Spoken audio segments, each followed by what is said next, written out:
everyone, and welcome to this pre-recorded webinar. My name's Steph. I work at Glowg, and today we've got two of our experts to talk to you about everything health and weight loss. Now, what we've done is we've spent some time intentionally with some of our clients and answering some of the things that are most important to them, because it's really important that you guys have a voice. But we also wanted to kind of show you how Glowg approaches weight loss and the principles behind behaviour change and things like that. So I'll pass over to my colleagues and they can introduce themselves. Hello everybody, my name's Heather Osborn. I'm a dietitian and I work on Glowg, and I've been helping to develop some of the content and information that you see as part of your programme around nutrition and food and lifestyle.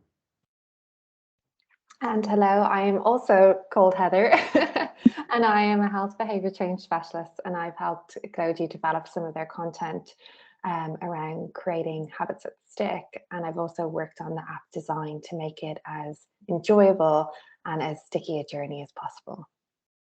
Brilliant, thank you.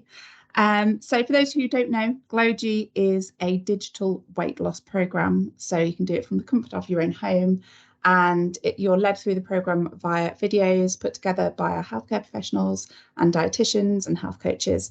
So if we kick off with the first question then. So the first question is around motivation. It says, is failing just because of lack of motivation? And if so, how do we keep that motivation going when it comes to weight loss? I'll jump in. I think this is such a great question, and there's a lot to it, and I'll try not to go on too long.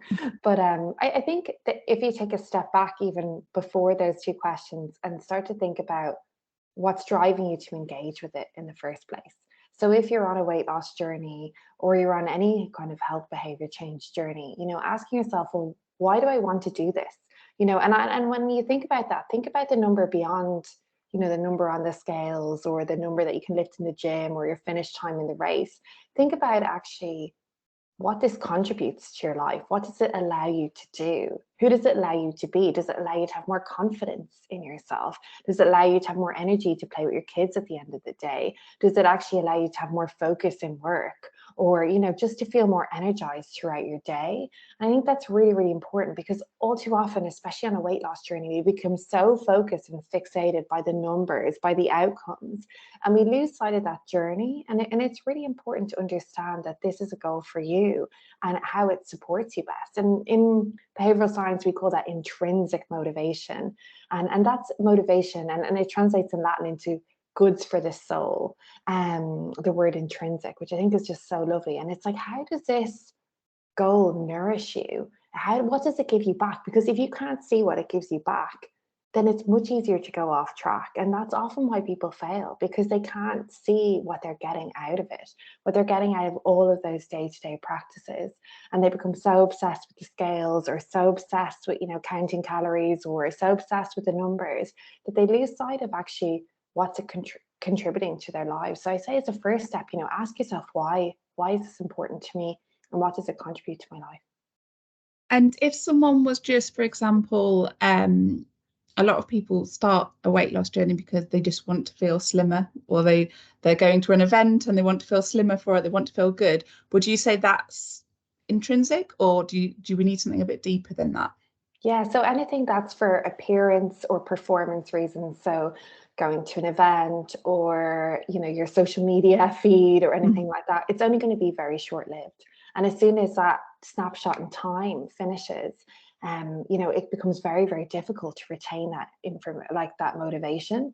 Now, often when people start out, they can be extrinsically motivated. So they might start exercising because they want to look good at a particular event. But then when they start running, or they start a Zumba class, or they start a spin, they actually realize over time, this is something I actually really enjoy and I want to keep this up.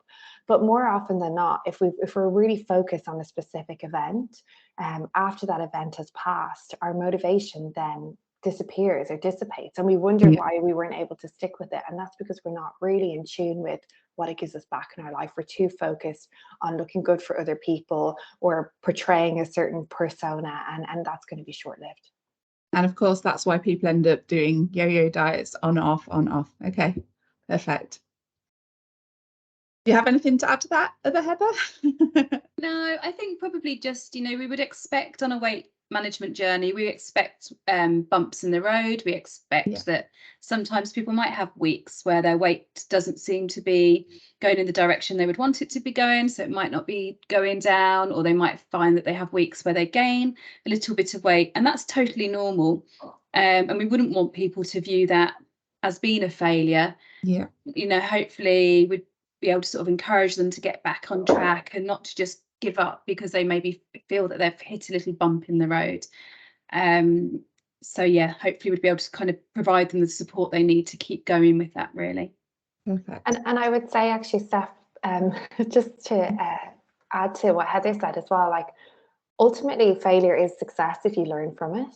And all of our mistakes or our failures, they teach us something about how we're getting on. Maybe you restricted too much and you didn't eat enough, so you got hungry, and that's why you gave in to temptation. Or maybe you're trying to do too many things at once, and actually that's just becoming overwhelming. And I would say be a bit of a habit detective and try and tune into those failures and understand, well, what drove this?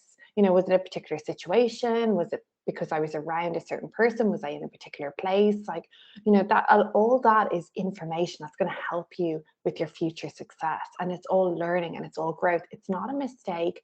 It's not something that you've done badly as a person. And I think we need to start separating our sense of self from that and not see ourselves as, oh, I've failed. Your system has failed. There's been some sort of system failure. Just like when your car breaks down, you don't shame on the car the whole time. You look at, okay, well, why isn't the engine running properly? Okay, has it got enough fuel in it? Have I been taking care of it in the right way?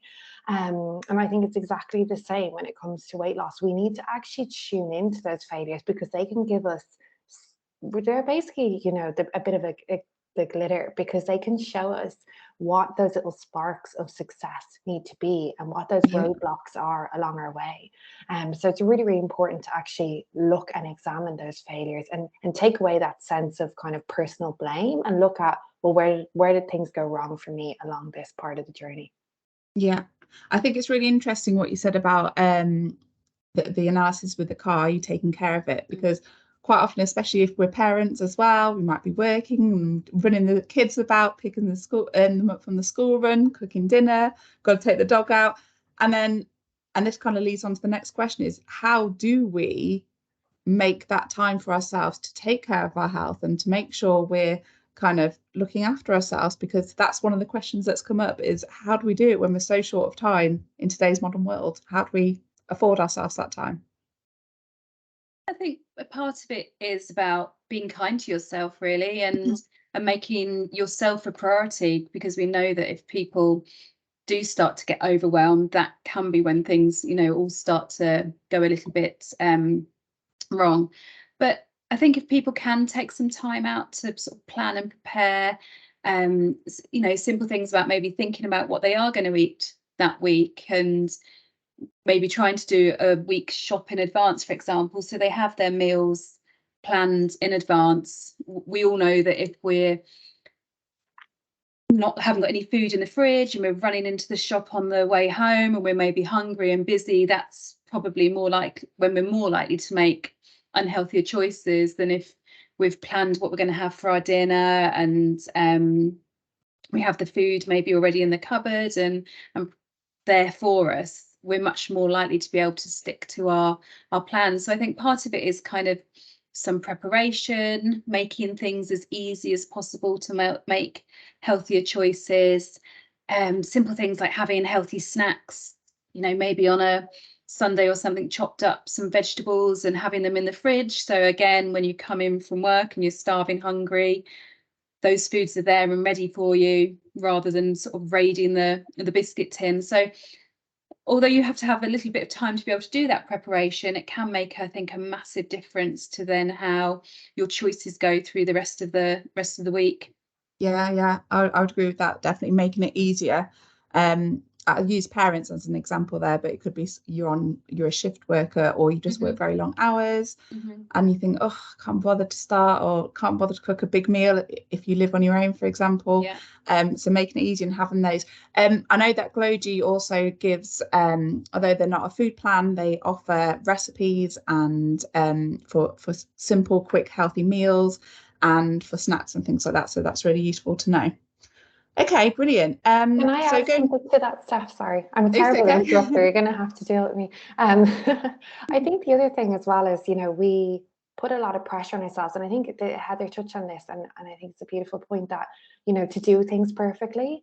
And when it comes to our health behaviors, we think, oh, well, if we don't go to the gym for an hour a day, then we're not actually being active, or we're not being healthy. And it doesn't have to be so all or nothing. And I think that's where it often throws us off track. We think if we're not eating healthy 100% of the time, if we eat well all week and then on Thursday, we have a chocolate bar, then it's all gone out the window and we'll start again next Monday, But I like to think of our health on a scale, and that scale can kind of go up and down depending on what season of your life you're in. So if you're a new parent, maybe actually you've got less time to spend on your health and well-being. If you're a shift worker, you've got less time to spend, depending on what season your life you're in. And so I like to think about it from a scale of 1 to 10. With 10 might be being going to the gym 3 times a week for an hour. That's your ideal, that's your perfect self. But maybe 1 is just going for a 10-minute walk or taking a standing meeting. And you want to think about your habits on a scale, maybe be your eating habits, be your stress management habits, be it, your exercise habits. What's a 10 out of 10? And then what's a 9, what's an 8, what's a 7, what's a 6, what's a 5, all the way down. Because there will be times of your life when you can do the 10. But a lot of the time, it'll be the 1s, the 2s, and the 3s. And there's still a way to engage in your healthy habits in a smaller way. And what that does is it trains your brain to actually step away from all or nothing, to think, well, it has to be the gym or the run or, the hard stuff, or nothing at all. And actually it helps you realize that there are multiple other options. And it's handy to keep that visible, maybe in your office or on your fridge or wherever else, to provide you with those options, so that okay, this is going to be a big week for me in work, it's going to be really stressful, I'm going to have to scale things down. What feels more manageable for me this week, so I can continue to train this habit and get all the benefits, but just not feel overwhelmed and like I have to squeeze it into the other 8 million things I need to do today. Yeah, I think that's a great point. If you took someone, for example, obviously things have changed because of the pandemic and working from home, and if they're spending all day in front of their computer and then suddenly they're implementing even a 2-minute walk a day, well, that's still 2 minutes you're doing that you hadn't been doing previously, and that's amazing. And then you can always step it up and up as you progress. Yeah, and you might find as well, when you do those 2 minutes, you're like, I'm outside, it's lovely, the birds are tweeting, I'm just going to stay and do some more, rather than being like, oh, I said I was going to do 20 minutes and I only did 19 and I'm such a failure, which is what we tend to do. So it becomes more joyful. Says the things that put me off is that once I start, or once I achieve my healthy weight, I will continuously have to watch what I eat and be mindful constantly, just to be able to maintain that weight. What would you say around that kind of outlook? I mean, Glowgy, the plan is very much not designed to be kind of a strict diet, or some of the maybe other diet plans we might know that are out there, where you're very much restricted in terms of what you're eating. And we very much encourage it in that you can still eat the food you enjoy, you can still include those foods that you love and enjoy as part of your lifestyle. We don't encourage people to kind of cut out any foods or cut out any food groups or never eat any foods. It's much more about enjoyment from food. I like the thought that actually it's maybe about adding things into your daily intake rather than taking things out.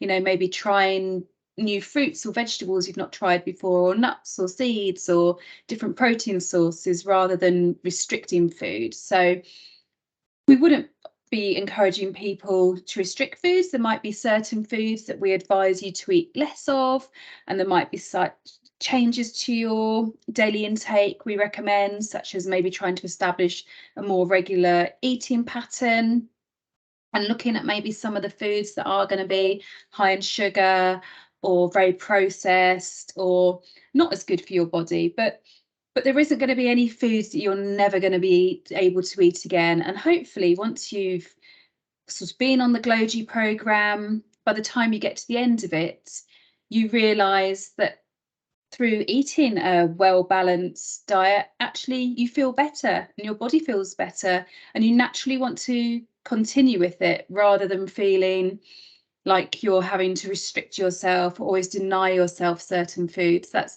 really not kind of the approach that we want to take, because we want people to be making these changes to their lifestyle for life and forever. So you wouldn't say anything like, one of the questions I've had is that, should I be cutting out things like bread? You wouldn't say that's something that we advise to do? No.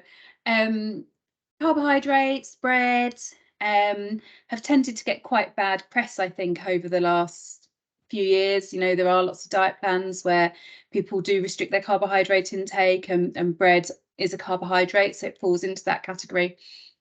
We might encourage people to look at the type of bread they're eating. So we would encourage people to be having more of the whole grain, granary type breads with maybe nuts and seeds and that type of thing, rather than very processed white bread, because we know that's going to be better for your health. And we would also maybe encourage people, you know, if they're eating an awful lot of, say, white processed bread, we might encourage them towards other sources in the diet. But we would never say, you know, no, you can't eat any bread.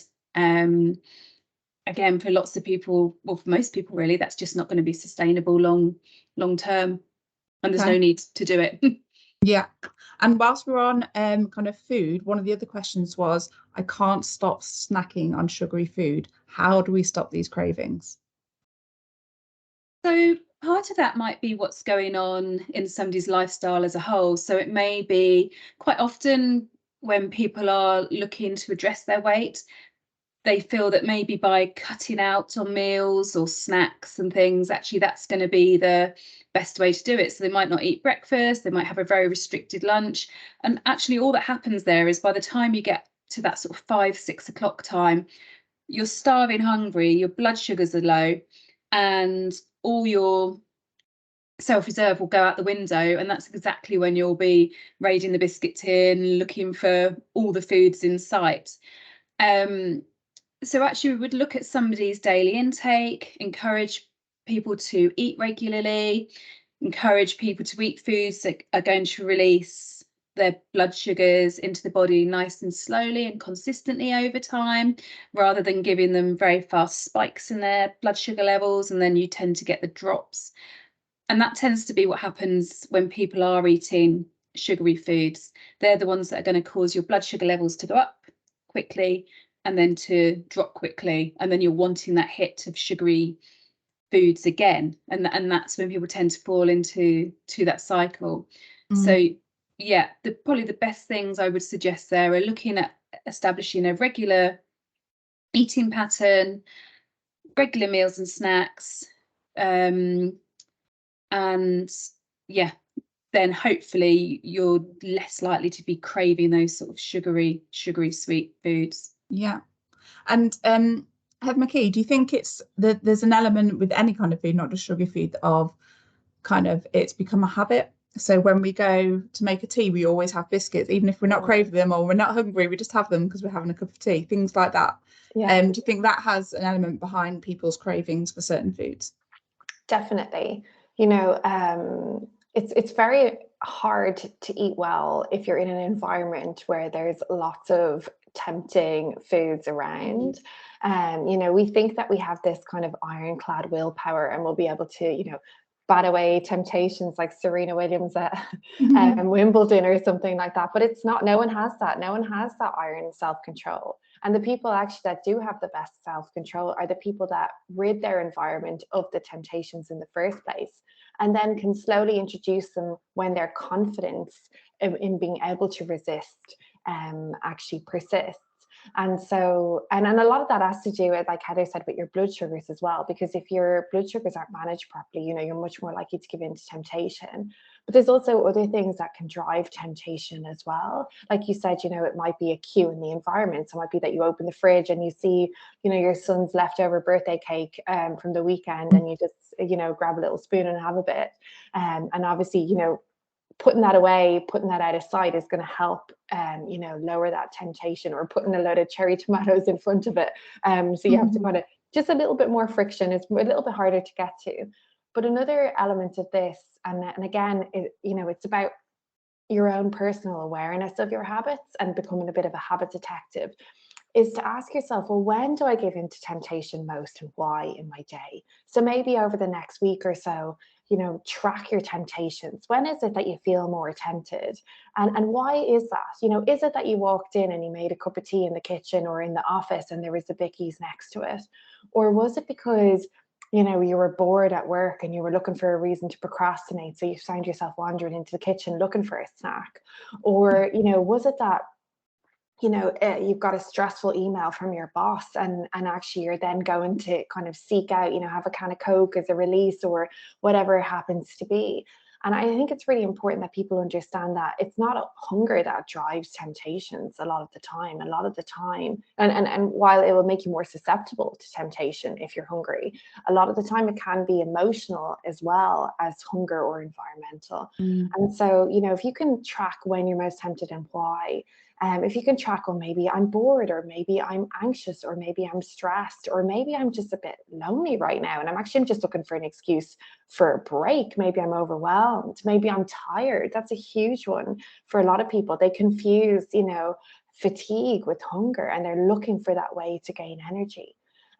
If you can know and understand that, that's a massive first step. And then the second step, and it's exactly what we do in the Gloji app, is give people options to experiment with other ways of managing their stress, of other ways to kind of have a break, with other ways, to get those nutritional needs that they have to get in order to be less susceptible to temptation. Because if you can start to experiment with other ways in which to deal with that craving, because it's not necessarily always a hunger craving, it's an emotional craving, it's a physical craving. Maybe you just need to rest for a few minutes. When we can start to understand that a little bit better, that can really help us understand the things that are going to work for us in the long run. And again, it's experimental. We're going to make mistakes, we're going to fail, and then we'll know, well, that's not a method that maybe works for me, or maybe I did that at the wrong time of day. We're going to learn from that. But it's all a journey, and I think it's important that we understand that we examine kind of all of the drivers, and one way to do that is to really kind of have a look at these temptations and what's driving them. Yeah, and of course it's not that we're saying you can't have a piece of your son's birthday cake, or you can't have a biscuit, but obviously if that's what's stopping you from getting to where you want to be, or if that's what's making you feel not so great, then that's something, if you're not enjoying it, I find a lot of people will be like, oh, I ate that, but I didn't enjoy it, and there's no joy in that. And I think something that Gloji is amazing for is actually helping people find the joy in being healthy and enjoy the journey. And if you're finding that you're giving into things and it wasn't enjoyable, you just kind of shoved in your about last minute, and it just didn't feel like, sitting down and having time to eat that piece of cake and do it in a mindful way, and really savor the joy of eating the cake, which we all love, is a very different experience, than actually, one where you're standing up, just grabbing things and putting them in your mouth, and I think that's what's really important, is to help people come back to actually being more selective about, the experiences they want to enjoy versus things that actually don't make them feel so good afterwards. 100%. Okay, and the next question is money. Now, obviously, the cost of living has soared. How do we bring in these healthy foods when obviously money might be tight? Healthy food can be more expensive, doesn't have to be, of course, but how do we kind of navigate that? I think there is a little bit of a preconception often that following a healthy diet is going to be more expensive, and that healthier foods are more expensive. But actually that doesn't have to be the case at all. things like frozen fruit and vegetables, tinned fruit and vegetables can all count towards your 5 a day and your fruit and vegetable intake every day. There's lots of the budget supermarkets now have a great range of fruit and vegetables, often, on offer. And again, in a lot of the budget supermarkets, you can buy, there's lots of healthier choices in there now. So it doesn't have to be expensive. Again, things like our GlowG recipes that we have and that people get as part of the programme, there's lots of recipes there that are based around, not too many ingredients. So maybe using limited ingredients, but still being able to produce healthy, nutritious meals. And again, sometimes it does come down to just thinking ahead. So maybe doing some planning, doing a shopping list, or doing an online shop, because we know that supermarkets often will use lots of clever marketing tools so that when you're in the supermarket, you're more likely to maybe buy those products that they want you to buy that won't necessarily always be the healthier choices and probably won't always be the cheaper options as well. So simple things like going to the supermarket with a list can be really helpful, trying to stay on the list. Again, not dashing into the supermarket when you're hungry and on the way home from work. Again, when you're going to probably not always make the healthiest options in those type of situations. Are also a good idea. Sometimes things like bulk cooking, so cooking and then using, I don't know, maybe cooking a roast chicken on a Sunday, but then using the leftover chicken on the Monday, and just trying to look at how you can make meals go further sometimes as well, because the cost of food is going up and it is becoming more expensive for people. So yeah, I think most of it is probably just down to planning and thinking ahead as much as possible. Yeah, brilliant. Okay, and the very last question, just to round up, is should I be counting calories? That's what our clients want to know. Should they be counting calories? Does that make it really laborious? What's your sort of thoughts on it? It's not something we encourage as part of the GlowG program at all. We don't encourage people to kind of count their calories or track their calories. And so that's not really the approach that we would ever take.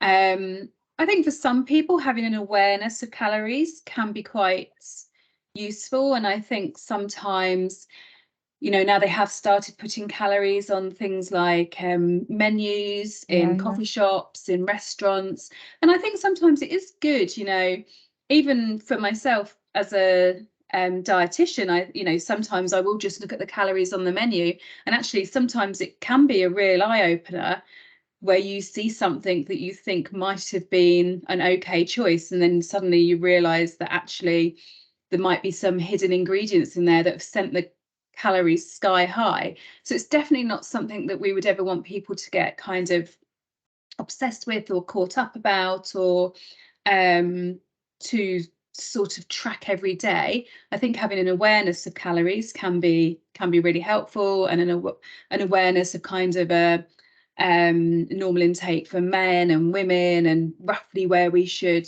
be. But it's not something I would ever want, or ever encourage people to get caught up in counting.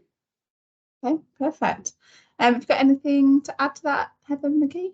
Yeah, well, I think I would absolutely agree. And I think the thing is as well, like calories are another extrinsic outcome, and they don't really necessarily teach you what works well for your body, and that kind of intuitive sense of actually this food makes me feel good, this food makes me feel bad. For example, there's a lot of diet foods that have no calories at all, but actually can really affect your attention, can really affect your memory, can really affect how you function through the day. They actually can make you crave sugary foods more even. And so I think it's useful maybe for a snapshot in time, often to keep a food diary, really to understand, maybe more about portion sizes and what foods, and make sure you're getting enough nutrients and everything else. But then there's a moment in time when you need to stop and take a step back and actually just focus on what are those foods that make you feel most nourished, most energized throughout your day. And that sounds frustrating if you're at the start of your journey. And I will say it is, because you have to work out what works for you over time.